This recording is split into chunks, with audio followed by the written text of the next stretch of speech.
gonna start out with swearing in. Jeremiah Blue. Where do you want that, Mayor? That's good. Right where Gordon, you want you to Jeremiah. We've got you anywhere. Okay. Jeremiah, can you raise your right hand, want to swear or you can sign? Repeat after me, please. I, Jeremiah Blue, I, Jeremiah Blue, do solemnly swear do solemnly swear that as counselor of the city of Cascade, Oregon, that as counselor of the city of Cascade, Oregon, I will uphold the constitutions of the United States I will uphold the Constitution of the United States and the state of Oregon, and the state of Oregon, and the city charter and ordinances, and the city charter and ordinance, and will faithfully execute the duties and and faithfully execute the duties and practice. I'll have you sign this and. Thank you.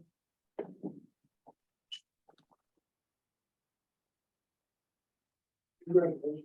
Thank Welcome aboard. Happy to be here. Okay, let's bring the meeting to order. So the pledge of allegiance. Allegiance to the flag of the United States of United States of America, and the republic for and which it stands, one nation.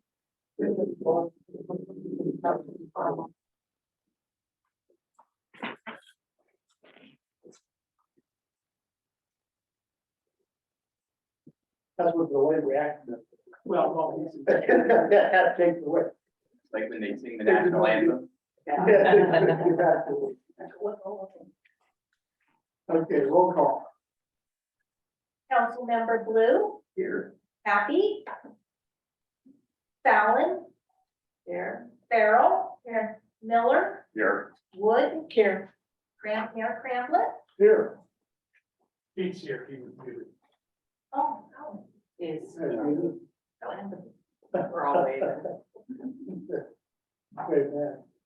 Addition to amendments to the agenda. Yes, we have item 3I. We got a request in this morning for a waiver of noise ordinance. It's at your desk. We have a wedding coming up this weekend.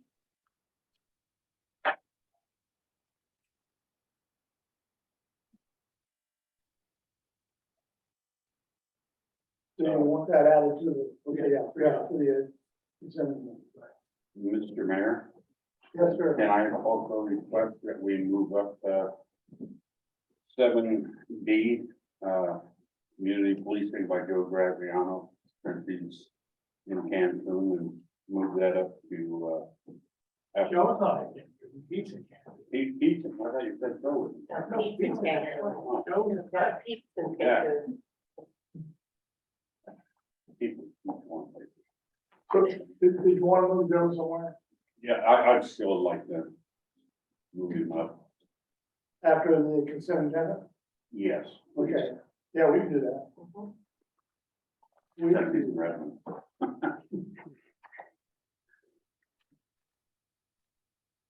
Okay, adoption of consent agenda. So just before you get all excited, we did not adopt the consent agenda last time. We didn't vote on it. We pulled out the KOA campground and we never got back around to vote.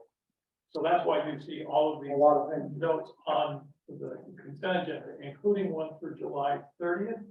Because we didn't approve it last time, so just to make sure that we did it, close the paperwork.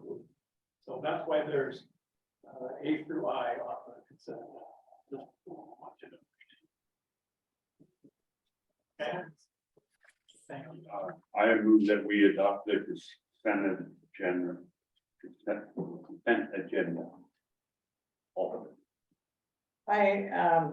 Mr. Mayor, I have, on July 25th minutes, there's an error. It was put at, it's on July 25th minutes, page 204, right under the motion, where Councilor Miller moved to appoint Jeremiah Blue to vacant council position. And it was put that it passed unanimously. I actually did not vote yay on that.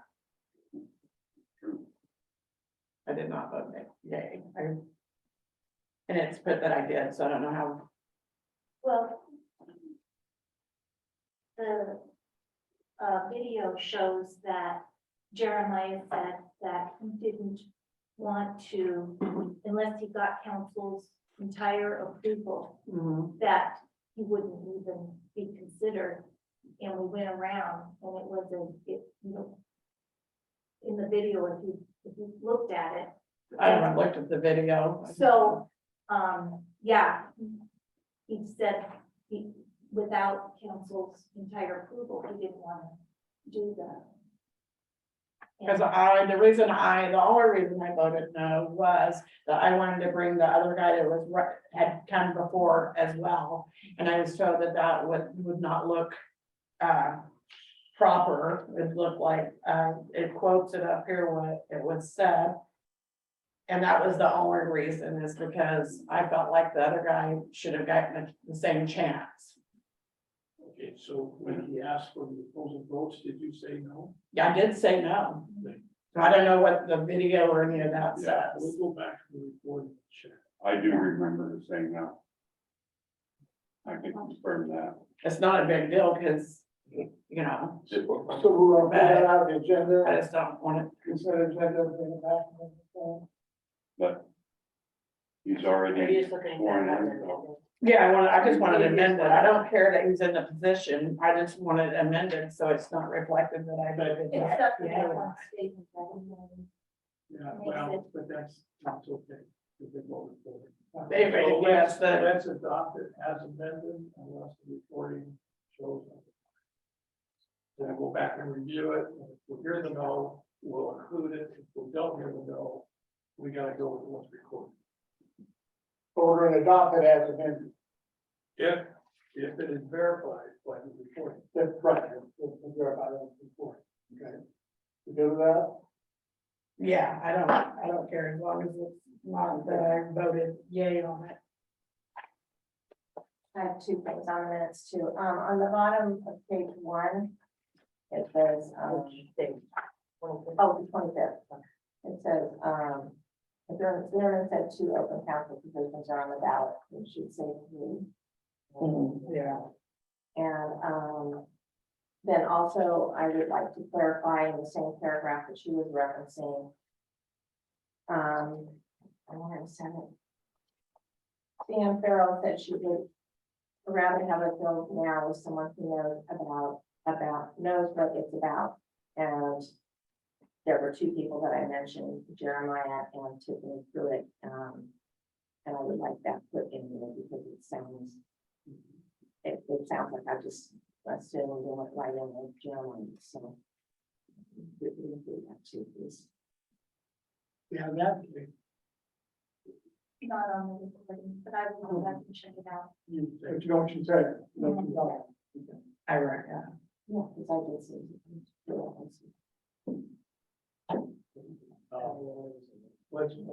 Let's not do it. Let's go back. and check both of those. We'll bring it back to you. Okay, so Is I that want to consider the amendment for your motion? so we want to remove B. Yeah, I move that we accept the consent agenda except for item B. All the rest of them. I'll second that. Okay, so moving second, pass the consent agenda other than item B, which is approval of July 24th. And Tuesday, council meeting. And let me just run over so it's documented, like, for consent agenda. So it's approval of July 11th, 2022 city council amendments. Ratification of the bill will be amount of $97,173.82. Ratification of bills of $172,247.68. Approve the noise ordinance waiver for 7/30/22. Wedding in the Portland Park. Approve noise ordinance waiver for 10/7/22. Wedding in the Marine Park. Approve noise ordinance waiver for 10/15 wedding in the Portland Park. Approve Rena and Company's audit engagement letter. And approve Hold the date on Noise ordinance waiver for 8/13/20. that. Okay, rate 13.2, North Waverly, and 10 All right, so it's been, moved to second, all in favor, say aye. Aye. Opposed? In favor, please. Was that in favor? Thumbs up. Oh, no, okay. Thank you. Okay. Motion carried? None. None, all right, so now we'll go to, community policing. Let me see if I can get the old.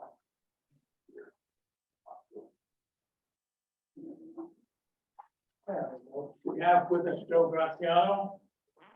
Who's gonna talk about it. Hi there. Hi. Thanks for coming. Yeah, thanks for having me. Can you hear me okay?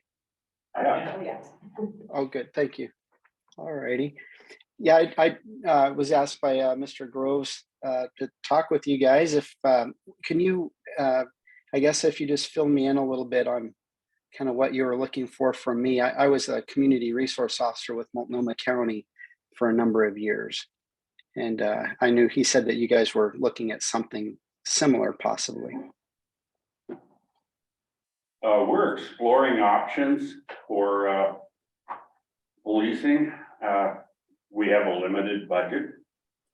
And we have talked to the security people from Hood River. We've talked with our sheriff, and community policing has been brought up to us, and Jess told me that you were the man to go to on that. And so we wanted to learn about community policing from you. Okay, sure. Yeah, thank you. Yeah, so I just retired from the Multnomah County. I did 27 years there and retired about 2 years ago. The last 10 years of my position was as the Corbett Community Resource Officer. And so that position was just strictly community policing. And so normally when a patrol officer, say they go to roll call, a lot of times they'll get assigned their shift. And many times they'll be put in a different district. So they might bounce from one district to the other where they're maybe not as familiar, day to day with what's going on. What was kind of neat and unique about my position was that I was there all the time, every day. I worked primarily day shift primarily, and I was there every day for about 10 years. And so I got to know the community really, really well. I knew I knew all the little functions, the coffee times for the older people, the store, all the stores, the businesses, the schools. I got to really know everybody. And so, we'd get the 911 calls, those would come in over the radio, but a lot of times people called my cell phone. They left me voicemails. They had my email address. I did a monthly crime log. And then pretty early on, around 2010, our chief deputy, my boss, asked me to look into starting up a volunteer group, which we did. We call it the Citizen Patrol. And so kind of we had, I'd say on average, 25 to 30 volunteers at any given time. And I ran that program. It's still in existence, but with all the, crazy stuff that's been going on in the Portland area, I think they've had some, I don't know what it is, budget issues, or it's not as strong as it once was, basically. But it is a good program. They have a website, which I put together, and I can give you that website. It's, and it kind of explains what the program is and how they help. It even has their training manual online. And that website is www.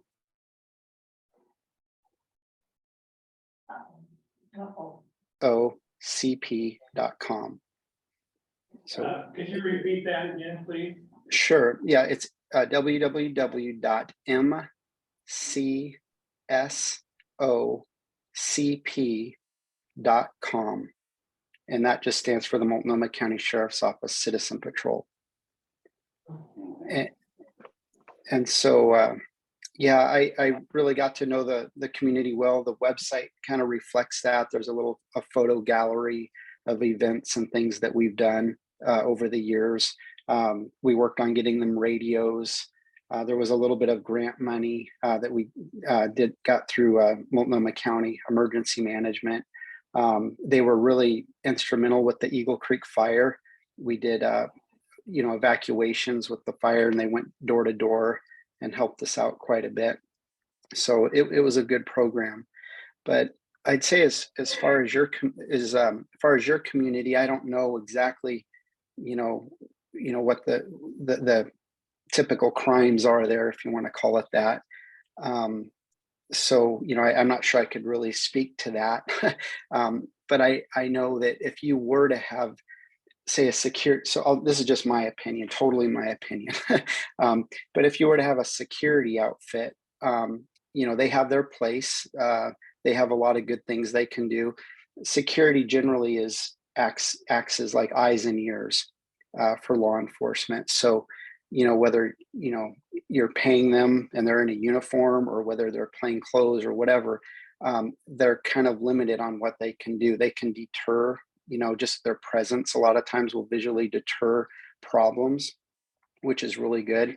And I don't know what your budget is, if that's what you can afford and that's what you get, then that's great. It's better than, not having anything. If you have, the funds available for an officer, that would be really great. And there, you'd have to have, a written agreement, a contract. I'm assuming it would be with the county, I'm assuming.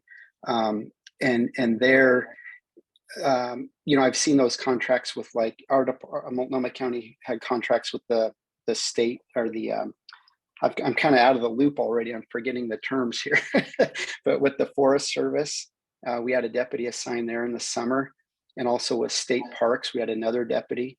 And so they would help only during the summer times, and they were on a contract with each of those departments. As far as accountability, you'd really want to have accountability. I'd hate to see a community just pay out, $100,000 for an officer, and then you don't see that officer very much. And so you definitely want to have whatever is in the contract about, what the expectations are.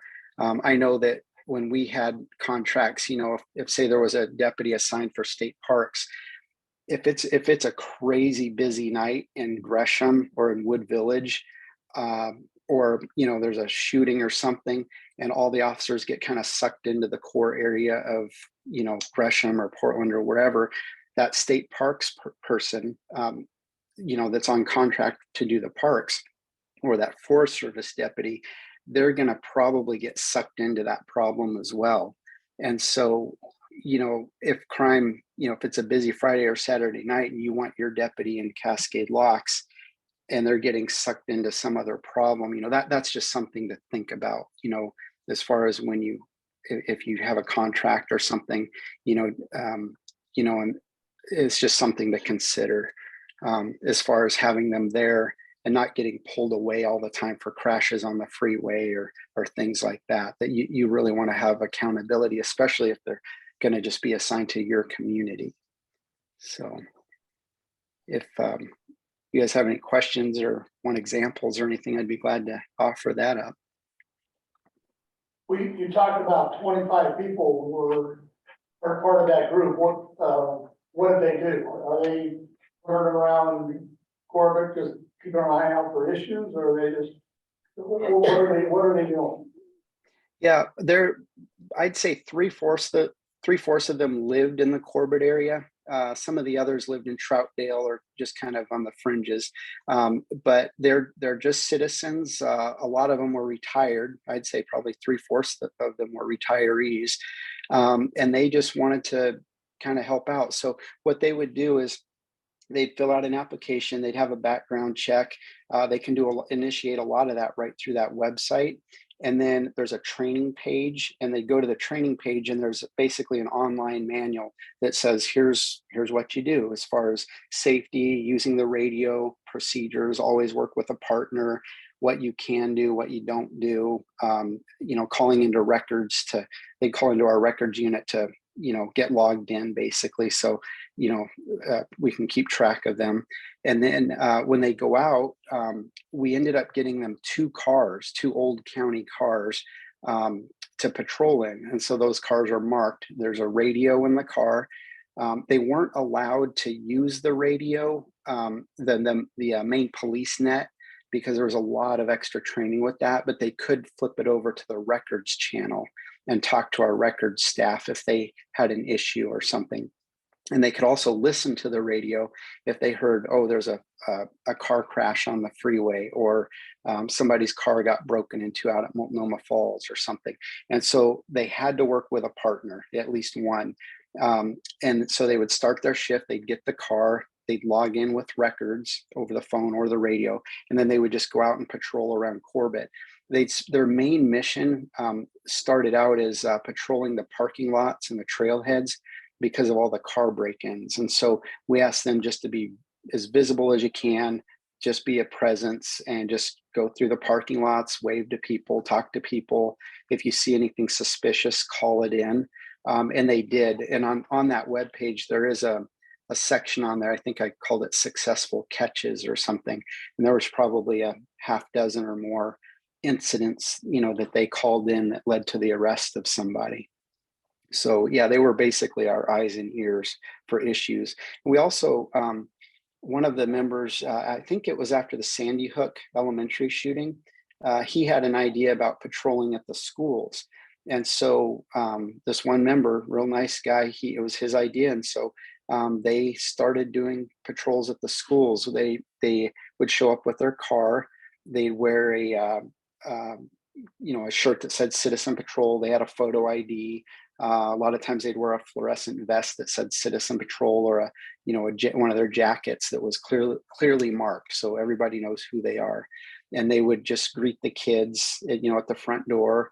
They'd walk the campus, and they would just be visible. And they did that for quite a number of years. I think they're still doing it, I believe. I'm just not sure, but they've done that for years. So does Corbett feel, in general, do they feel safer because with this citizen patrol? Does that make them feel a little bit better? Yeah, I believe so. It was interesting. There were times where some of the core group, there's, in any volunteer group, they say usually 10% are actually very active and the other ones not so much. And I would say that it was true with this group. But yeah, a lot of times they'd be out on their patrol. They'd say, we're out on patrol. And I'd say, okay. Then I'd meet up with them a lot. We'd share information. They'd tell me, hey, there's somebody's backed into a driveway of a vacant house, or something like that, and they would report that to me. The store owner a lot of times would report things, to them when they stopped by, and they would relay that to me. So I for sure think that the community felt safer having, not just me there or any officer, but also them as well. And now it's been a little tough because when I retired, 2 years ago, it was right at the height of the kind of the riots and all that in Portland, and the pandemic and everything just kind of seemed to, well, we all know how that's turned out. And I think that they're still trying to get a community resource officer assigned to Corbett again, because once I left, as far as I know, they didn't backfill my position. And the group, the Citizen Patrol, we had monthly trainings several times a year. We'd meet and have a barbecue, or it was a fun time, very social as well. So it was kind of a fun thing, for these members. But since I left, they haven't backfilled that position. And I know they're talking about the communities really pushing for it again, because they're seeing more problems in Corbett. And so I know that they're going to be pushing for that soon. I would assume that we have a few people in our own community that kind of do their own thing. They kind of do a patrol, they drive around town, keep an eye on things. And I would assume you would recommend, I don't know, but that those people, if they do that, to maybe put this kind of a program together, so everybody's on the same page of what they're doing, and they understand their limitations and what they do. We have people that's just in general do it on their own, but they're not trained, they haven't done over things, they have that kind of thing. So Right. would you recommend that we would try to bring those people into something like this? Sure, it is time consuming. I think it's a great program. I really enjoyed it. I spent a lot of hours keeping it organized. We had to track hours. I put together trainings. There were some certifications. It kind of depends on on time and money resources. You could make it as elaborate as you want and complex, or as simple as you want. I would say for a group like that, I mean, there could just be a kind of a bare bones neighborhood watch program, that somebody enacts, just neighborhood watch. There's no uniforms. It's just people reporting things. I would say that would be kind of a minimum. But if you're wanting it a little more built up, where maybe these members had background checks and things like that, or a photo ID card, where it's a little more formal, then yeah, a program like this would be really beneficial. I have a question. Were they associated with the city in doing that? And if there was, what was the liability? They were affiliated through the county, so they were Multnomah County volunteers. And when I started, I knew nothing I didn't know anything at all about how this worked. And so when people applied, I actually made up my own application, my own background check form. And some other county employees said, hey, you don't have to reinvent the wheel. There's already hundreds of Multnomah County volunteers that volunteer, not just through the sheriff's office, but the animal shelter, aging services. They have hundreds of volunteers that do all sorts of things with the county. And so mine was really just a very small part of what volunteers do. So basically I was the point of contact. I was the one who set up the website. I was the one who did interviews and the testing. And then later, once the volunteers were trained, they actually did the testing to free me up, so I didn't have to come in and sit down for 2 hours every time. So really, I started to push that off onto the volunteers. But yeah, so the processing for the background check, the application, all of that was actually done through the County Volunteer Services unit. And yeah, as far as liability, the county would assume liability. So that's why there was a standard of training. They had to pass a test, CPR, first aid. There was recertifications on that they had to do. And then I know the volunteer services unit would probably check driver's licenses, make sure people didn't have a suspended license. I don't know how often they would do that, but they kind of did all that in the background, and I didn't really worry about that myself. But yeah, if there was an incident where, a citizen complained, I know one time their volunteer car, the brake wasn't set and it rolled back into a citizen's car, so I had to deal with that and the paperwork and the insurance. But yeah, the county assumes the liability. And there's no weapons. They had no weapons. They weren't trained in that.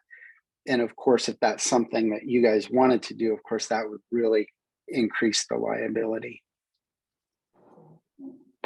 When you say, thank you, when you said no weapons, mace or any sort of personal protective equipment, did they have anything of that nature? It sounds like they were mostly observe and report. Did they do any sort of detaining? I know a citizen's arrest, right? I'm sure there's a deeper dive that can be done in your training manual, but I am interested.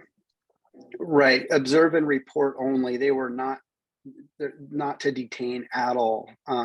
If there was a confrontation, they were trained, on they had to stay together. That was, unless they were in a big parking lot, they could visually separate as long as they could still see each other or talk to each other clearly on the radio.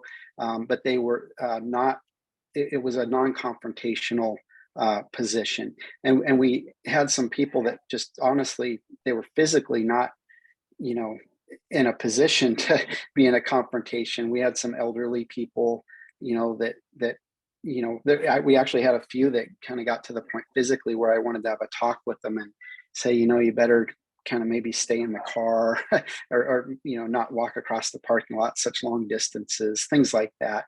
But that was very rare, but it did happen. But yeah, definitely no confrontations at all. Questions? I have a question answered about carrying a weapon. Thank you. I don't have any questions. Can you guys hear me all right? I'm kind of chiming in here. Happy. Joe, just thanks for being here. And one of the projects I've been working on is compiling our crime summary statistics from since 2017. So one of the questions you asked was, you're not really sure what kind of crime we have that's going on in the community. I don't know if this is a good time to share some of that data. If you guys would like to take a look at it, I've got it, and I'm happy to put it up on the screen if I can share my screen. Sure. See if I can figure out how to do that.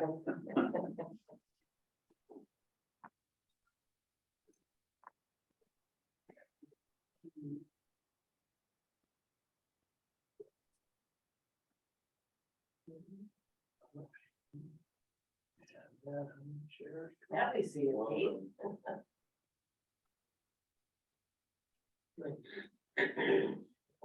All right, you got it?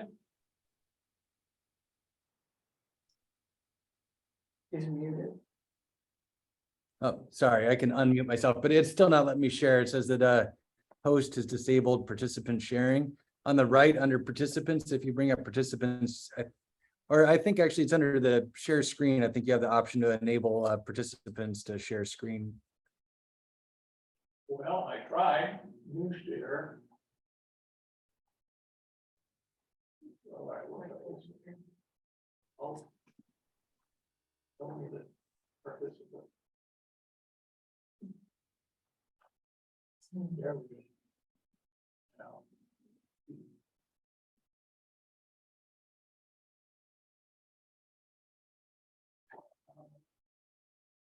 Well, I don't want to hold up our meeting. If now is not a good time, I can do this in person when we get back. But I will just say the number one thing that's come up on the crime summary statistics, and I think you guys probably all know what the number one crime is. It is theft, and by a pretty number one case since 2017 is theft. Surprisingly, Mondays have been the busiest night for theft, followed by Fridays and then Saturdays. And then top 10 crime cases, it's theft, domestic violence, suspend. I think that's, I don't know what that is off the top of my head, and vehicle stops, prowlers. But theft is by far the leading number one case.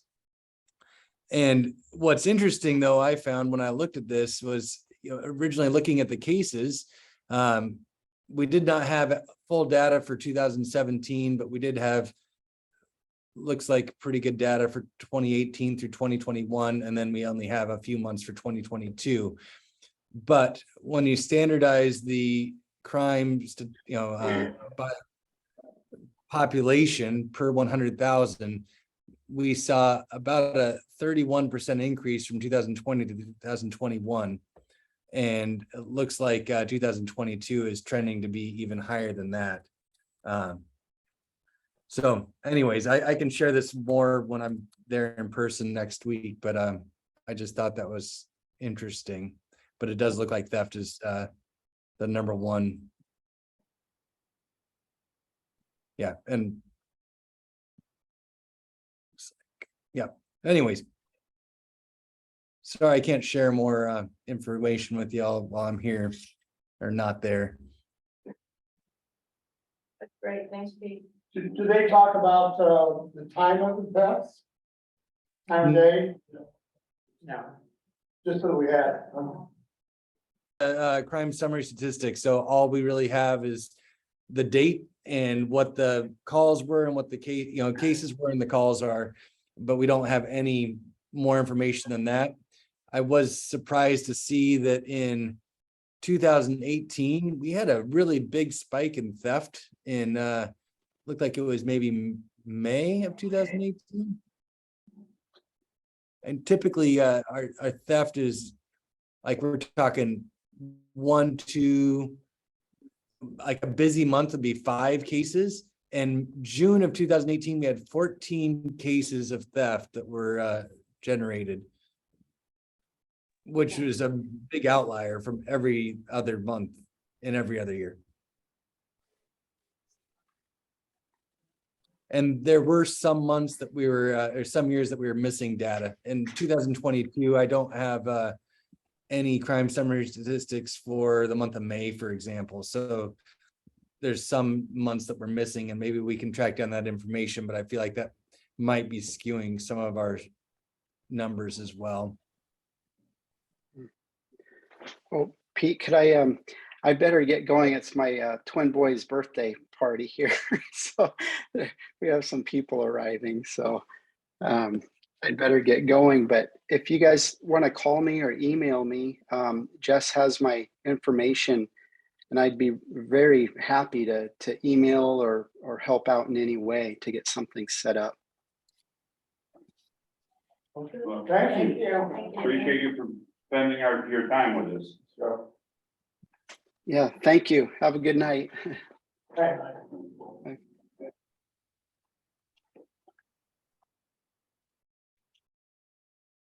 Okay, well, I think, thanks for setting up with that. I think probably maybe the next step might be contacting Sheriff English. And say, hey, what do you think about this?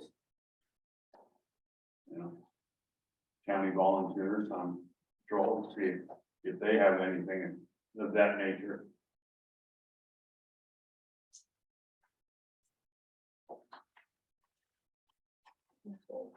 See if some of our 24 hours can't be used towards a little bit of that. Yeah. Yeah. Thank you. Okay. So let's go to action on appointment to committees. Huh?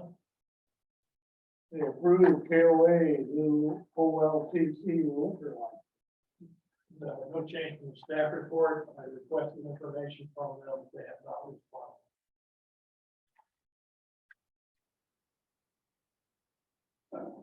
So where are we on that? Do you want to respond to any of it? No liquor? Approve or deny? Well, I actually heard, not from them, but from somebody else, told me that what they wanted was basically to be able to sell alcohol out of their store, beer and wine. And, but the application is completely different than that. Do we give them 2 more weeks or? Well, you can just deny it for right now, until you get the information you want to have. Perhaps that would spur them to bring the information to us. Or else if he's gonna do what they're gonna do. Yeah. So, But if you want to, we can deny it until they give us the information. And if the information is, we want to sell it out of the store, we're not going to stuff, and you can make a decision on that too. Yeah. So, what do you want to do? Well, they've had an opportunity to respond and they haven't responded. So I move that we deny. Second that. Okay, so move in second, so we, deny it. Can we discuss that a little bit there, Mayor Cramblett? Yeah. after the motion, Yeah, so we've got a motion, now we're gonna have discussion. So it's been moved and seconded, now we have discussion. So you wanted to say something there, Pete?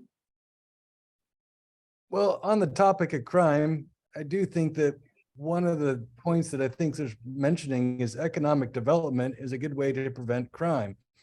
And I don't see necessarily that this would be a detriment to the community, but it would definitely bring in additional revenue and income for the KOA, which I think would probably be beneficial for our community in the long run. I don't really see a negative aspect to them serving alcohol or selling alcohol on their property. And I don't think it necessarily makes sense to deny their application because they didn't get back to us to provide us additional information that's not really required. But their information that they did supply does not match what they're trying to do, because they were talking about an event center, karaoke. They're talking about consuming without supervision. There were just too many unanswered questions. There was nothing said about protecting minors from having their hands on alcohol. And there was nothing said about fencing or securing the area that they were going to be serving in. So those were questions that we needed answered. And they were made aware of it, so. And their hours didn't drive. So, you know, the store was gonna be open till 5, but they're gonna serve till 8. Well, You know, and it talks about a speeding count of outdoor of 30.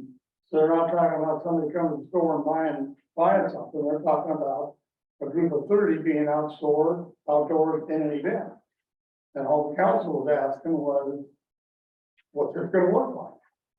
So from the application, this wasn't a simple, we want to sell alcohol out of our store. It was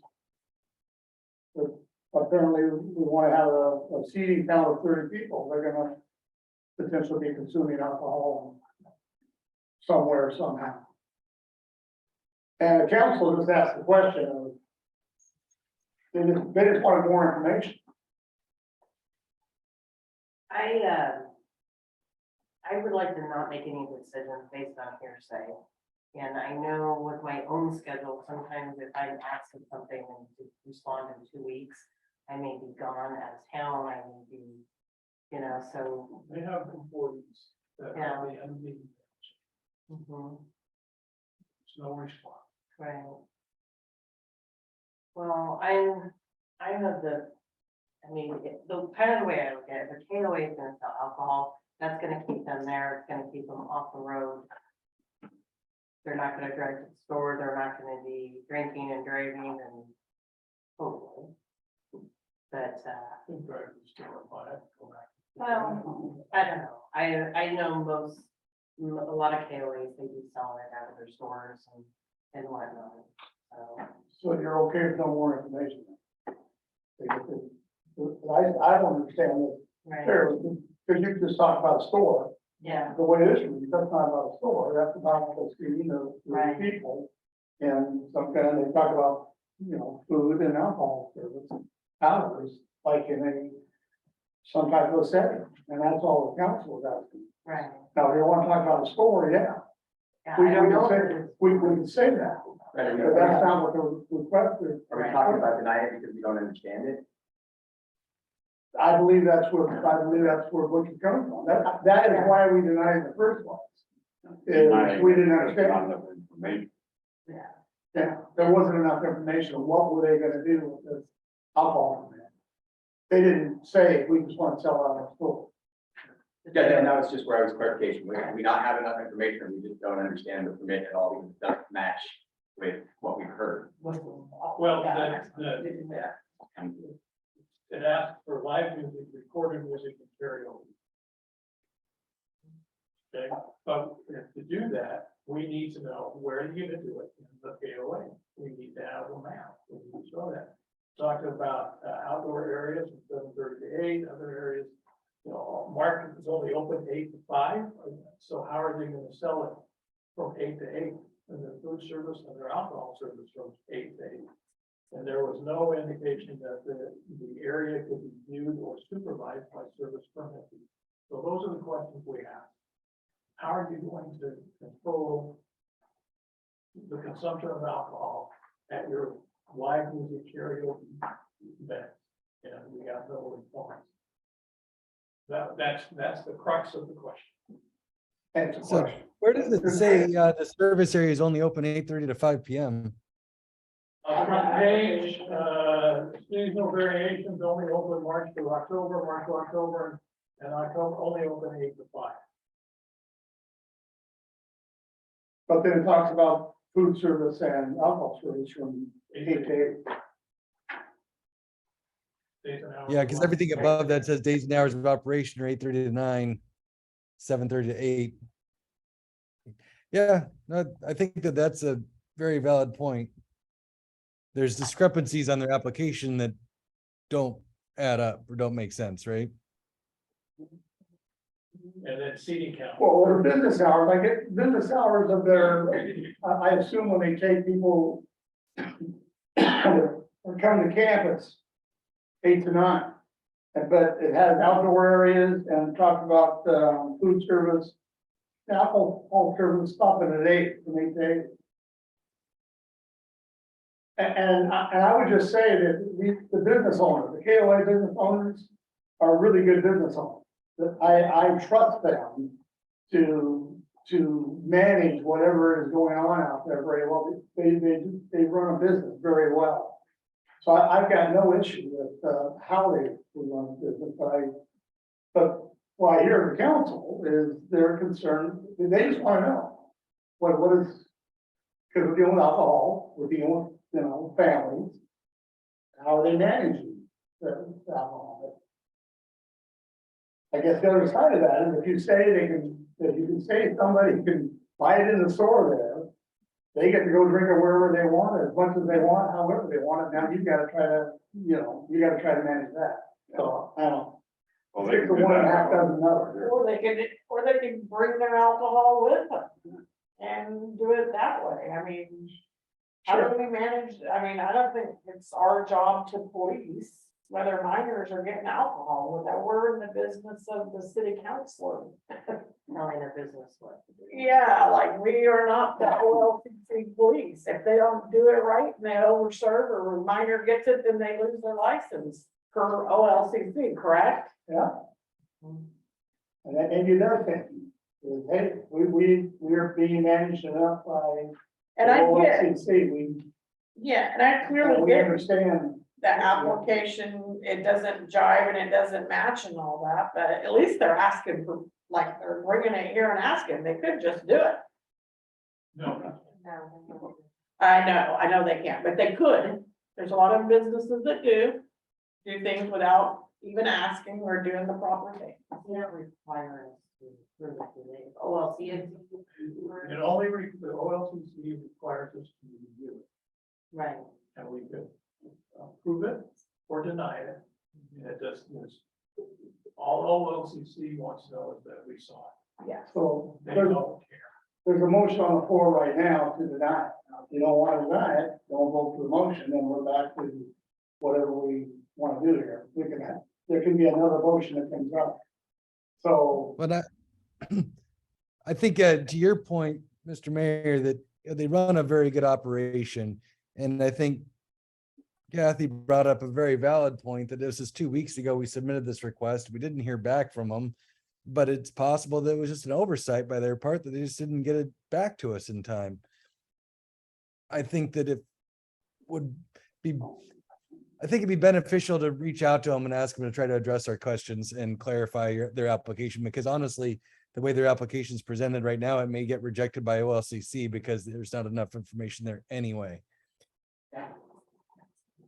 so is your suggestion that, what you're suggesting then is not deny it, just, stay in limbo and keep asking the question? I think absolutely. I think if anybody has a personal connection with them, it can reach out to them directly to say, we want to support local business, but we need more information before we can, support this. Is it possible, I support that, is there, we can just make a call, a personal call to say, hey, you did this, there's some variances, can you get it? Sure you can, but first you gotta vote on the motion. Or which, that's, and if enough vote no, then the motion ends and we're back to where we were at. Well, when we originally started, that was one of my questions, was to have extended another 2 weeks. then Jordan said we have to either go yes or no. That was the motion. And- But, you know, I would be in favor of going, extending it another 2 weeks to give them a chance to answer. Well, okay, well, you made the motion, you can pull back the motion, and we don't have to even take a vote. I would move to withdraw my motion. Do we have to withdraw the second, or just the motion? Second has to. Yes, concur. That's fine with me. Okay, so now we're back to square one of what we're doing. Or we're asking Gordon to ask and try to Give them, contact him again. Yeah. And all we're trying to find out is a little bit more what. and And again, with the idea that we're very supportive of them, we want them to be successful, we're not trying to, we just want to know a little more about it. Okay, we're good there? All right. Thank you. Okay, approved, second reading ordinance number 456, banning psilocybin manufacturing and service centers. Read this by title only. Ordinance number 456, an ordinance of the city of Cascade, Oregon, declaring a ban on psilocybin service centers and the manufacturing of psilocybin products. Second reading. So we're at the point here of being able to make a motion, right? That's correct. Okay, so I entertain a motion.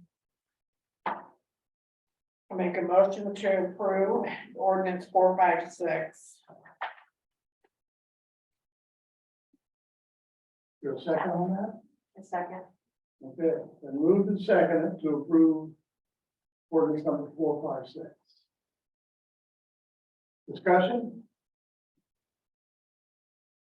Do you want to say anything there, Pete? No, I don't have anything to add to this. Okay, any other discussion? All in favor, say aye. Aye. Aye. Okay. Opposed? All right.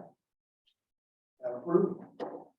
Approved resolution number 1479. Referring ordinance number 456 to voters in the November general election. So this is the second step in the process. This is voting that out. Your opinion on what we're doing. So we got a motion? Motion to approve. Resolution 479, referring ordinance 456 to voters in the November general election. I second. Okay, so moved and seconded to approve resolution number 1479, referring ordinance number 456 to voters in the November general election. Discussion. You want to say anything on that, Pete? No, thank you. Okay, all right. All in favor, say aye. Aye. Opposed? Okay. Interested citizens. Well, look at him. I just wanted to thank the council for your support on our 160th anniversary celebration of Oregon. We posted it on July 16th. It was a good event. A little low in attendance, but I thought that it went smoothly and it was a great reason to come out and celebrate. I also wanted to let the council know that we had a new publication come out today. We have just published Images of America, Cascade Blocks and Canal. And this is a part of a national series of historic photo books that focus on local history. And so this is a really cool thing to be a part of because this is one of the ways that local history gets recorded nationwide. So it's got all these pictures in it of the construction of the Cascade Blocks and canal, and these are all pictures that are available at the museum, but it's a really cool thing to have. And we want to let you all know what was going down at the museum. Do you have pictures of the pony in there? There are a few pictures of the pony. It's definitely some great. It That was a lot of work. was definitely. Yeah. I already read them. Good.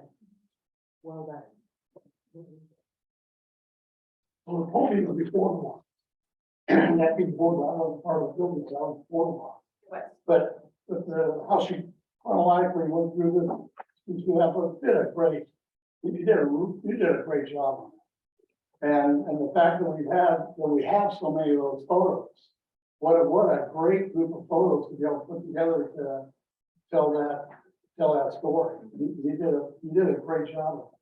Well, and the community's done a great job of keeping those photos for the last 60 years since the museum's been around. I just pulled them out of folders and gave them some context, but I'm not the one that got to save them all in the first place. So. But it has to have some kind of a flow. When you put something like this together, you have to go through that, and it really has a good flow all the way. All the pictures are in the right places they should be in. So yeah, it was really well done. Thank you. Thank you. And I had to run out on you. I didn't know I was supposed to be working that day. They came down and grabbed me. I thought I was off that morning, so they had to grab me for you from your thing, and I managed to vote 15 minutes late. Oh. So I was camping that day in Hawaii. Oh. So that's why I bailed out of there. I was supposed to be at work. I thought you did the same thing. I thought the celebration was really well put together. And I appreciate you for how you, and the committee, the whole group put that whole thing together. Did a really good job of that too. Yeah, thank you. Anything else you wanted to? No, we're just gonna keep the museum going through October this year, and so I'm gonna see us. We'll be there. The books are available at the museum whenever you come during regular business hours. We do have an additional signing scheduled for this Saturday. Are you selling online? Yes. Yeah, and we'll have pickup available year round too. It's not like I'm not available to meet somebody to drop off a book. All right. Thank you. This Saturday, what time? 10 a.m. to 12 p.m. And I'll be there all day. That's just how long I committed to sit on the front porch. Excellent. Okay, so reports, presentations, and committees. None.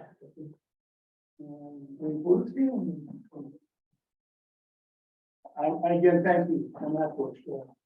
That was very informative. And frankly, to me, that's all I'm trying to do up in here is this council. This council taking on things like that is something they're concerned about. So I appreciate the council continuing to move ahead with ideas and try to make those kind of things happen. I appreciate the staff following through on things that you're trying to get done here. So hopefully we can call ourselves a safer community and we can get into in the category. City Administrator report. Thank you. You have it at your desk. For Brenda, the directory, Bruce DeClough, Bring it back. Woo. the public works, the electrical contractor, and the local contractor all be. That thing's here though. Okay. So, Bruce DeClough. Election packets are available. Deadline for filing for mayor and city council is 5 o'clock on August 26th. Our tall grass ordinance, Chief Logan and I will be reviewing those properties. Most of them that we sent letters to have complied. There are a few that have not. We're going to verify those tomorrow or Wednesday. National Night Out seemed to be a big success at the fire hall. Staff had lots of interactive displays for the kids and the adults, and they also had the Hood County Fire Chiefs Association purchased extrication tools for it. Big I have picture, a few. pictures and cutter, and that's about $30,000 worth of equipment. And we're trying to get the remainder of the 15,000 donated also. So that the purpose is to get all of the fire departments in the county on the same type of equipment. So if we respond mutually, we all know what we're doing with the same equipment. So that's what that's all about. At the National Night Out, I had the opportunity to talk with Deputy Brown and thank him for his work in our community. One of the sheriff's office secretaries was there, and she said that Officer Brown, Deputy Brown, writes the most traffic citations of any deputy in the county. So, you know, I still wish he would keep writing a few more, but it's nice to know that he's on the ball, penalizing our tourists and sometimes our local citizens. Good news, number 6, public works utility worker, Richard Campbell submitted an application for the vacant utility one worker position. We have interviewed him and we would like to offer him the position. He's a local. Yes. So are we good? All right, All right, thank you very much. As of this morning, we still have just 5 applicants for the position. But the cutoff date for review is next week. So there may be some more. At your desk was a request from the report, commission chair and general manager to see if we could speed the processing, the planning commission process up for the Moody Street parking lot. They're concerned about adequate timing. We are following the guidelines that are in our community development code and on state law. And there's an explanation there for you. Even if we could speed it up because of the 21-day notification period that we have to follow, we would only improve the time by 3 days. And so that would take it from September 8th to September 5th. September 5th is Labor Day. So 3 days isn't going to make a difference, particularly when they have to submit their construction drawings for building permits after it's really final plan. I'm telling you all this, but I want to tell you also, please don't get involved because you are the appeal body from the planning commission. And if the planning commission denies it or approves it, somebody could appeal to you. And we can't have any ex parte contact. So I'm just letting you know, they've made the request, given you the request. We are promise you that the city is expediting it as much as we can within the rules that we. I just want to share that. And I will be on vacation during the week of August 25th. Thank you. Thank you. And I would just say on the citation that it's one of those things people don't really want everybody. We just assume that people weren't writing a lot of citations. But the fact is, we all know that we've got some issues down there. So it's not that we're proud of the fact that somebody's writing a whole bunch of citations. We're more frustrated with the fact that somebody got the right citation because we do have problems. And we do not benefit. We do not get any funding. Penalties at all goes to the county. All we get is people understanding that we're gonna hold your feet to the fire on what we expect, how we expect people to act on highways. And I've asked to keep an eye on Forest Lane. I don't go out Forest Lane, but I do know how to speed on Forest Lane. Everybody. At the moment. Sure. But you live there and you see. I see it all the time. And obviously it scares you. Oh, yeah. The potential. So I think it behooves us that we got a deputy, that part of the deputy's time should be trying to let people know that we're gonna keep an eye on Forest Lane and if you're speeding and we're there, you're gonna get yourself ticketed. So, Yeah, because they're never on Forest Lane, the deputy, he sits on Wapak. yeah, well, we're gonna, Gordon, So he does. no, he does. Because he may not see it. controls it and because he comes up into my neighborhood and goes back and forth. They don't, well, but I can't say that because I don't see what's citations or anything, so I can't say that. I've never seen them patrol Forest Lane, is what I should have said, excuse me. Well, No, they've been asked to Yeah, give it a little bit. I more- understand. to give it a little bit more look. Yeah. I've seen him down there. If if there's an issue, and obviously sound like, I mean, you're on, it. So I mean, you live with it every day, and you shouldn't have to live with something that's, Well, they go faster down in a residential area than they do the city streets. well, and I'm not saying just you have to live with it, anybody who lives, Yeah, there's a lot of people who live along Forest Lane, and there's a lot of kids who go up and down Forest Lane on their bikes and walk, so, yeah. yeah. So hopefully we can get something curved. Thank you. Thank you. So, Mayor and City Council comments. Hey, we're gonna start with you, Pete. Comments. Well, hey, I guess first of all, I just wanted to welcome you, Jeremiah. I'm glad you're part of the city council. Congratulations. And I'm glad that you're with us here. And then I also want to let you all know that Bonnie New reached out to me. Bonnie is one of our clients, one of my, she works with our company. And so she had my contact information, and she works with Hood River County Democrats.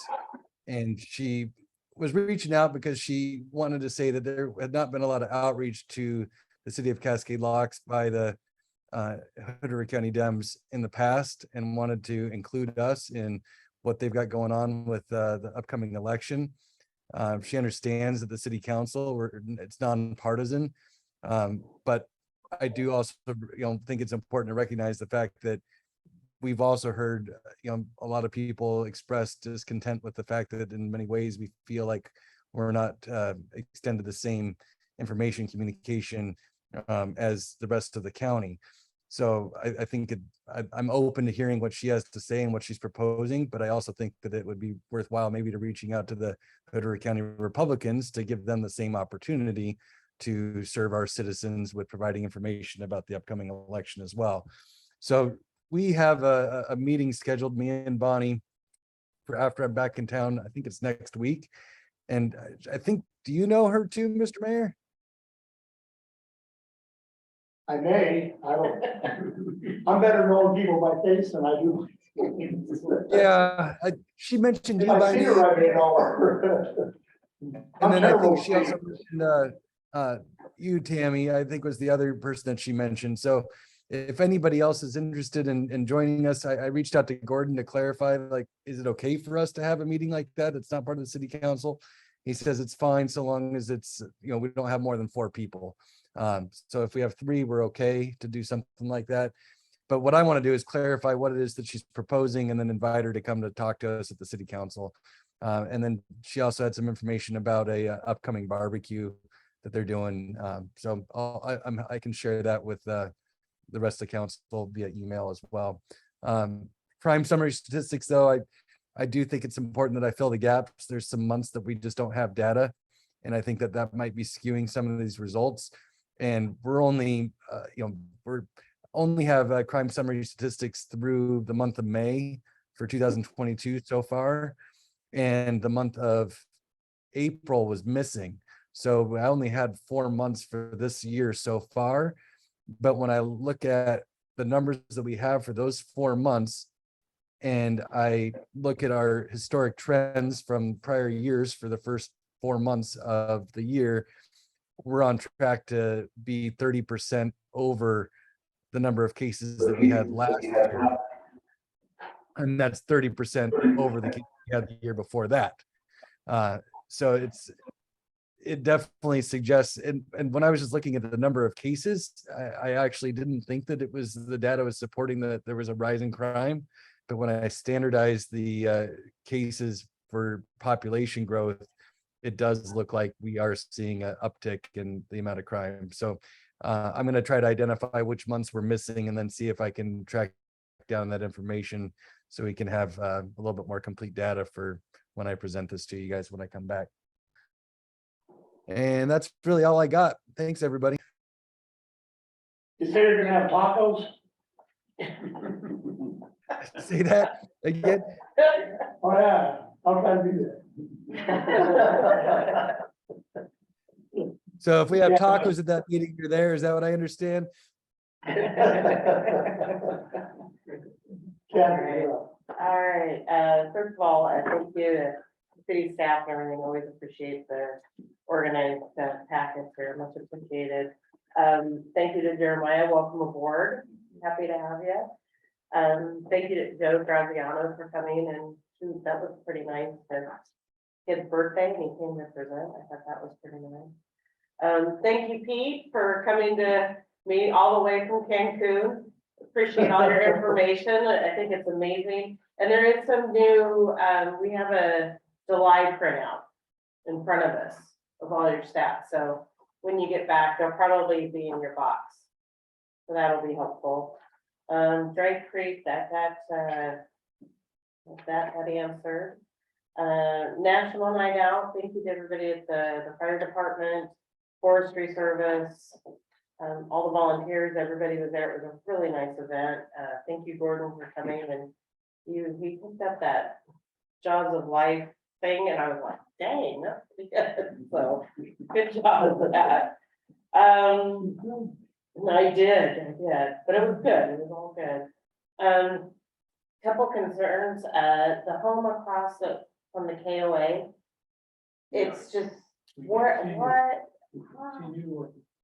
Okay, it's really, it's like, Oh, well, they're in the process of being evicted. At least Okay. he's trying to evict them. okay, There's no Hood River County Sheriff deputy to evict them, so it's a slow process. They are packing up, move, but in the packing up, they're tearing down. It is, Mr. Wansel, who's the owner, is continuing to work with them. okay. All right. This is, I just felt that the KLA campground are coming out, and it's like, great, it's pretty terrific, and it just seems to be getting worse, so. And then the bathroom down at by the post office, I noticed one's out of order, is it broke or is it? yes, somebody went in there and ripped the coin functions off the shower to get the $5, $6 worth of coin. And we have not returned it. That's what that order. Okay, is there, when will that be back up, because there is a line Yeah, there, and can we open it up, is there a toilet in there? There is a toilet in there, but if you open it up and somebody wants to take a shower, one, we lose the revenue, or two, there's nothing to stop them from limiting. They can stand, turn the water on, and go. Because there's, the controls are not. Well, I'm concerned with the PCP days coming up, and then there's gonna be, so can we just put a sign out of order on the shower, maybe? Just for the, because we're gonna have how many thousands of people in town? Probably outhouses on water. And, Then we have the one there, you got the bathrooms at the port, both. Right. Yeah, at the campground, and down at the loading dock. Or the Right. fishing dock, and but I know there was a lineup today, so I'm kind of concerned. so Here it is on always Monday. a lot. I know, but I was like, is it a possibility we can just put out of order on the shower? I will take a look. That would I be, don't guarantee anything. But You can turn the water off to the shower so it doesn't run. But, so that's fine, you can do that, but part of your problem is that the box was really, they really tore the box up. Which means Right. all that wiring, all that stuff Yeah. inside of it is exposed. And the door is about torn off, yeah, you can't close it up. So you got all that stuff in, I don't. electrical. yeah, you got a bunch of stuff exposed in there.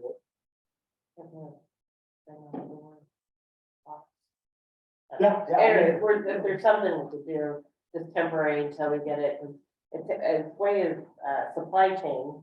It could be months before we get whatever new gadget we need to do that, and so if there's just something we could, I mean, our maintenance guys are creative, they could like put something up there, maybe, you know?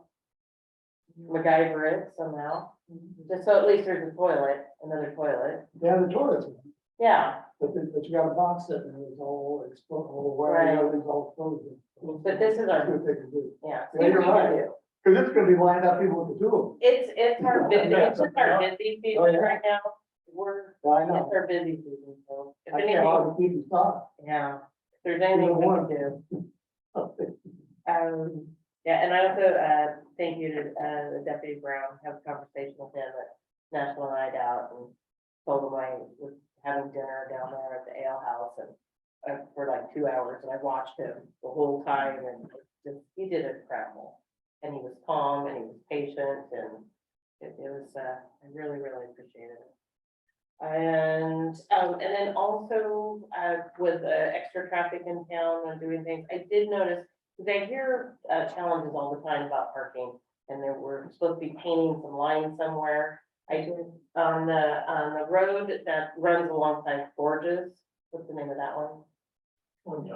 Yeah, and so, but I noticed coming, if you're traveling west to east, if you go to make that right-hand turn right by Gorges, people are parking right there in the corner, and when a car parks there, the 2 lanes coming down, you've got 1 lane to go to the right and the other lane to go to the left.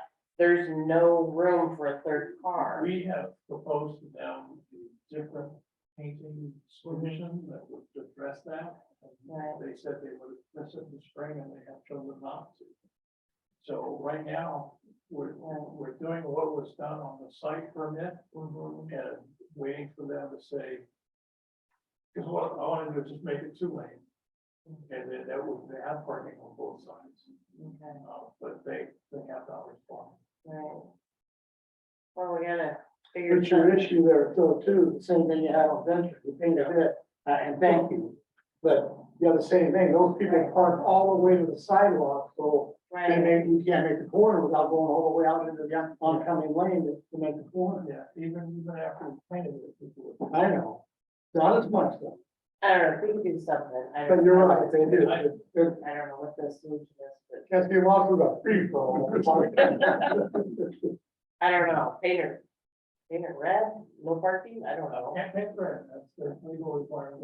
Yellow. That's kind of, But again, it's all Yeah. part of the different all right, parking scenario. We added about 10 parking spaces, yeah. but they've chosen to ignore it. Well, gotta be this- Is Three that car a lanes. city road or their business road? It is a city road, but it's striped the way they wanted it to be. Hmm. So, I'll reach out to them. It's that one corner, Yeah. you know, the cars, if like 2 cars didn't park there, then maybe. Well, they aren't supposed to be parking there at all. Yeah, It's a that's travel. 3 lanes, right, supposed to be right there. One goes left, one goes right. So that's why we have to restart them all. Right, okay. That's it. Good thing. Yes, I was thinking, unless I'm just a slow observer, in front of Eastwood, it looks like they repainted the double lines there. I mean, it stands out, people can make their U-turns, but. Yeah, I was driving down Main Street behind the deputy. He didn't do that. did you do a citizen, whatever? Deputy King. Law enforcement can, when you turn anytime they feel like, Well, they're after something. you don't think that's Okay. It's fun. I went to the National Night Out too, and, my daughter and I had a really good time. And I talked with Chief Logan a little bit. He said he was gonna get together with you in reference to the ambulance, because he thought he might have found a different one, since ours is pushed way, way out, the one that we've been waiting for. he's not. Okay, because he said he was gonna get together with you. But then he went on vacation. I know. Well, Poor guy didn't get it. And this, I also remember what I just saw a post saying that, school's coming back around and stuff. And Julie had made an observation about people, that come from the marina don't see the flashing lights for slowness. Did we ever do? any Yes, research we on that? contacted ODOT, ODOT engineer to take a look at it. They think it's a simple fix that they have. And then with you being gone next time, is Kathy usually gonna be kind enough to sit in? I don't know if it's gonna be Kathy or Dave. But one of them will be here to run this machine, probably. Kathy. I mean, I do try to talk and do it fine, Well, thanks in advance to all the staff that's gonna have to step up to the plate with our packets together. Well, it's gonna, I'll do the packets, but, I'm gonna trying to keep it really light, because I want to advertise the executive session to go over who candidates are.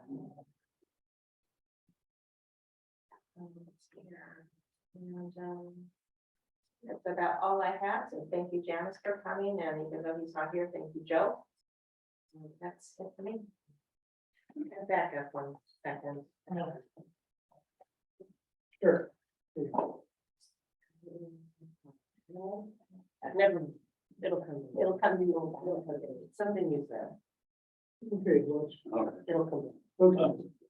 On school signs, watching school signs. If you ever look at the back of them, there's a blue flashing light that tells you that that light is on. So you can't see the front of it. On the back side, there's a blue flashing light. Police use that to get people when they're sitting between them. My nephew's a cop. He tells me this stuff. Oh, look. Yeah, me too. I'd like to welcome Jeremiah. It's a pleasure to have you on the council. And thanks to staff for all the hard work that they do for us. October is that LOC general meeting. And I'd like to know if any of our people are going to attend it. Where's it located? It's in Bennett. What's the date? It's middle October. I think it's 5th, 7th, something around there. I'd like. We just have a discussion. I don't even see it. Is that 4? That's something about all. Good. Said Ben, Yeah, 4th of October. One day, it's 3 days. 3 days. There's classes for counselors and managers, mayors, stuff like that on the first day. Then a day and a half of meetings. Okay, so the board meeting is the 4th, the meeting's the 5th to the 7th. Yeah. 5th to the 7th. Yeah, and then midday. So, yeah, it's Thursday, Friday, Saturday. Thursday, Friday, Saturday? Wednesday, Thursday, Friday. Oh, they're not on Saturday. No, Wednesday, Thursday. I think Friday's a half day. You And is all- there a fee to this? Oh, yeah. Is there, is that something that's paid? Yeah. And hotels paid, and Yeah. gas? Yeah, The registration is $400. it's not. And The it sounds city's like, got that too. They got and it that sounds too. like it's really, would be, have you gone to these? Every year for 30 years. And do you find them beneficial? I do, Yeah. but because I do a lot of that work. He knows a lot of people. Right. He's a good one to go. But Are he you knows, he going? knows tons of I hope not to be employed by that, people. Oh, okay. but if I'm still engaged with the city, we'll go with goodbye to. I don't blame you if you don't. I didn't want to spend the money, Well, you're retired. but yeah, you pay for loans. Anyway, I'm trying to find out who's going to go. I want to give you guys a chance to go first, since I went to Hermiston. I would probably be interested in that because I think it might work out, because I think I'm gonna be over then at that time with my family. We can send up to 3. Okay, so I'll register them myself. How do we get that paid? Do we register? Did you register through LLC? Yeah, or city.org.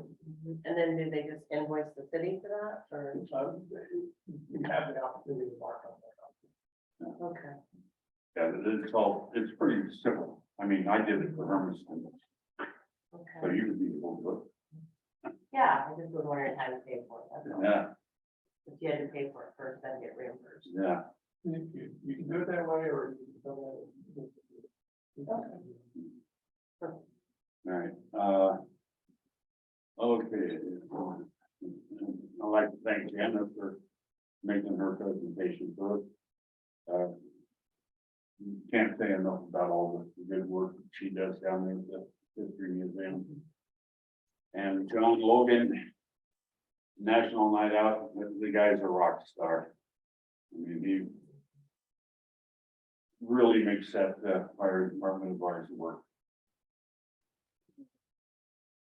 And I submitted a letter to the editor because of the summer meal program. I was very unhappy about it. And so it will probably come out this week if it comes out. But what I wrote them was this. Once again, the Woodruff County School District has failed Cascade Lock students. No effort was made to provide a summer meals program in Cascade Lock. To receive meals, students either had to attend summer school or make a daily 40-mile round trip. There is a definite lack of representation for Cascade Locks on the school board. Decisions for our children are made by people who do not live here. The school board needs to schedule a full board meeting in Cascade Locks and listens to the concerns of our citizens. After all, it is our tax money they are spending. I would like to thank the Fish Food Bank for stepping in and providing extra meals for the students here, which Miller Council of Cascade Locks. I tried to let them know that I wasn't happy and also provide an opportunity for them to address it. And thank Fish Food Bank and not get too carried away. That's a great letter. The only problem is, you signed counselor, and you didn't have the authority from the council to send a letter as a counselor. So, Just a caution. yeah, So, next time, just just let you know. okay. Wonderful. Come here and get permission. Yes, you can ask the council for permission to write it. But if they vote to do that, or get consensus to do that, then it's sort of, you're speaking as a voice for the council, Okay. but you didn't. No, That's just the thing you gotta learn. I learned something. Don't say that, it's all see. Okay. All right, so. That's all I have. Thank you. Thanks. Thanks, Butch. Brenda. I wanted to thank staff for the packets and then also Janice for coming, and I'm excited to see the book. And Joe for his presentation, and welcome to Jeremy. Also, I wanted to learn a little bit more about the tall grass ordinance. Okay. Because we were sending letters out, we gave them to so long, and then we went back around and looked, and now 2 weeks later, we're gonna go back around. We have not come back around. I mean, I've done it formally, but, they get the letters, then they have an opportunity, I can give them an opportunity to respond. Right, And then when I go back, at the beginning of August, then those who have not gotten decided. so did I like mishear that we had submitted letters to them, they had until last council meeting, and now we were gonna go back? Right, no, I. Did no one else hear it the way I heard it? The letters go out in the middle of July, because that's the deadline. And then I give them to August to. The end of August, Excuse me, the end of July. right? And they go in August to cite them into court if they have not done. Okay. So I guess I'm just hearing wrong. Okay, I just want to make sure I understood that. So they should have their lawn. So what, I guess the question is, at what point, if they haven't done it, do we go take care of the lawns? We do not We don't, I cannot go on their property without court order. right? Okay. Okay, And so, what happens is I have to cite them into court. Right. Usually what that does is everybody goes, oh, no, I don't want to pay. right, And they go and take care of it. And then if they don't, then they get fined by the court. And then that property is lien. If it's bad enough, we can send public works to again with the judge's permission. right. But, most of the time, we don't have the time to do that. And this summer, we didn't have full staff. So I guess basically, by the time we go out and review these and send letters and get into the courts and all that, then summer is pretty much done, and don't matter if they don't cut their lawn anyway. Except whenever they try to sell the property, we get whatever penalty, like there's a piece of property up in Windsor. Yeah. It was about $38,000. Yeah. It just makes it really hard for individuals that have to look at it or, you know, or, yeah, look at it. Property, like, all I understand. I just wanted to make sure I understood it, because it sounded like in the beginning that we were sending out a letter and then they had till July 15th. And when they didn't do it by July 15th, we were going back out. no, the law says they have to have it July 15th. I don't send the letter till after July. We can't call a fire hazard. No, You're No. a threat to community, yes, for neighbors. So isn't the letters and all that just kind of a waste of staff's time? no, because that 17 we sent, right now, 9 of the properties have been taken care of. It's the remaining 8 that haven't been. Yeah. Okay, and then Tamara had mentioned the ambulance being pushed way out. What's way out? April, April, okay. And then also, it was brought up to me from a citizen that they actually listened to council or came to council. And we had talked about neighborhood watch signs going up and none have been put up yet. it's not true. Okay, You have letters on that, you can see. like 3 out that way on Phillips Lane and stuff, okay. Cause I haven't went and checked, they just brought it up to me, so I was like, oh, no. We got 25, we pinpointed 15, and 16 to put out. And most of them. Yeah, and I was just shocked, and I didn't, it always sounds like I'm pointing fingers and stuff, but I wanted to bring it to the council's attention. I had brought up, and I meant to look back on my notes, what meeting I brought it up about the fire hydrant on Wanapah. And I was told that it would be taken care of, and I kind of, instead of marking it down like Dry Creek, and I never forgot about it, I didn't remember about the fire hydrant, and then it was brought up at last council by a community member. And I was looking at the general ledger, and we didn't even order the fire hydrant until July 21st. No, that's parts. I called today and spoke with David, he told me it was the fire hydrant. Cause it's $1,600. Yeah, that's what he told me, cause I called before I cause I was like, I'm pretty sure it's a fire hydrant for 1,600, and I wanted to know, like, are we just now ordering that? And months ago, we were told that it was being taken care of. Well, So, again, the public works is a short staff, so they I- do everything else. Yeah. I understand, Yeah, but we shouldn't say that it's being taken care of if we're short staffed, we're short staffed and we're not doing it. When Sheldon says he's working on it, I have to. Yeah. And the speed limit signs, what's going on with them? They are here. We asked the city engineer for locations, and they have not yet been installed. We have to buy one bit more substantial posts than what our speed limit signs are, because they're heavy and they're big, but they will be installed sometime when our public works crew. But they're They're here. Yeah. Weird. Been a while. Yeah, and then quite a few months ago, the garbage company came and they were gonna give us some prices of what it would Yes. cost to have roll garbage. we came back and he's got that information. I tried to schedule it for the 22nd. But he's not coming until September. September, but he has the pricing.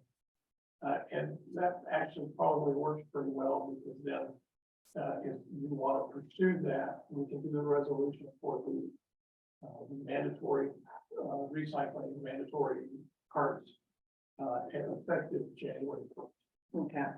But basically what it is everybody's bill would go up $7. And then we would all have the roll cards. And then, yeah, make it easier. Garbage would go around. A recycle. That recyclable. Well, I appreciate it. Yeah, and you wouldn't have lids and garbage cans there, because that's a lot of people's problem in Cascade locks is you don't have a lid for your can because it blows away. We call it can shop. We're like, where's my bin? Where's my bin? Okay, yeah, because I thought about that, and it's like, oh, and we never heard back from the garbage guy. Yeah, no, we got back to late last month, and we were trying to schedule a final to come up with the. Okay, and then I wanted to make sure, whenever the recruiter comes in, will we actually, as council members, get to see the applicant's resume and applications, or we're just going off? Okay, can we make sure that Yeah. we're able to do that? Now, he will be bringing you everything that he's got. Okay, and that is all that I have.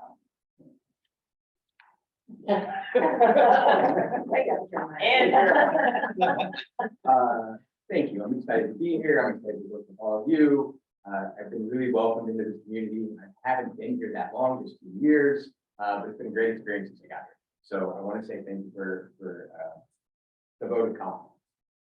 I also attended National Night Out. That was great.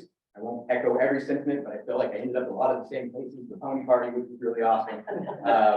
I also spoke with Chief Logan about the ambulance, and he sounded really excited about it. Like there was a real opportunity with the city of Monroe, I believe, is where he said that he was talking to another chief over there that had one with low miles and wasn't very old. He was pretty excited about it. It's gonna be a lot cheaper.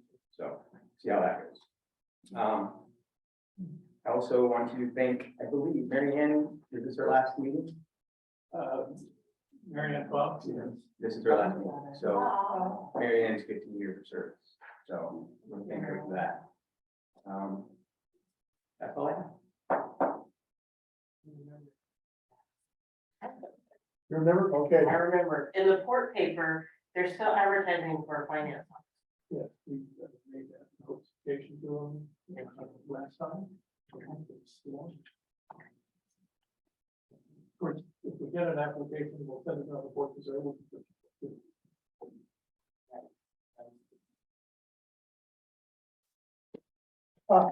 Thank you for doing the meeting last time, on spur of the moment. And you got me ill. That wasn't me, oh, nothing about it. And National Night Out?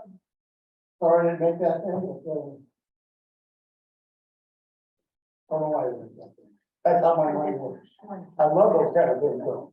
But I heard National Night Out here really well, so I'm glad we did it. I'm glad we're doing the things that we're doing. So I think these are great things for the community, and I think it's very appropriate that the council gets involved in those kind of things. So I hear it a rousing success. So yeah, appreciate that.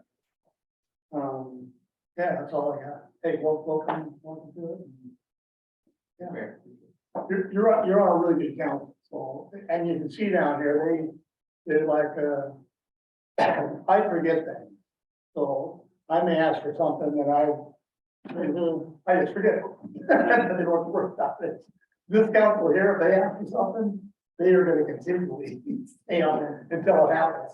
So, yeah, I'm a great council for that. When they get behind something, they are behind it. They're behind it 100%. So, and I feel the Cascade loss is one of their big things is Just to know, Mary Ann sent me that. The $1,600 is the fire hydrant meter, not a fire hydrant. It is, if some contractor wants to come in and buy water from us, we give them a fire hydrant meter so we can measure how much water they take. And that was the $1,600, it was not fire. Okay, then he told me wrong, which, And you knew. yeah, it's, yeah. so Totally the understand. water. It was, yes. So do we have water? Because the That matter. was attached to the fire. So do we have a fire hydrant? Yeah, hydrant's worth $1,600. Yeah, I have, like, do we have one? I'm sure we do. I'm hoping that we. He just hasn't had a chance to schedule. Okay. Thank you, So Mary that Ann. So Mary Ann's watching in? Okay, well, thank you, Mary Ann. And thank you for all you've done for, I mean, you grew up here and you have really contributed to just not in the city, but the board, everywhere you've been. You really contributed to our city, and I appreciate all you've done for the town that you grew up in. Thank you. That's heartfelt from all. Yeah, I'm done. So, other matters? Okay. Well, do we have a executive session? No? So that means that, you say we can just adjourn the meeting. Oh, actually, I looked that up. It does require. I thought I would entertain a motion. Motion to adjourn, all second. The move and second. End this meeting. All in favor, say aye. Aye.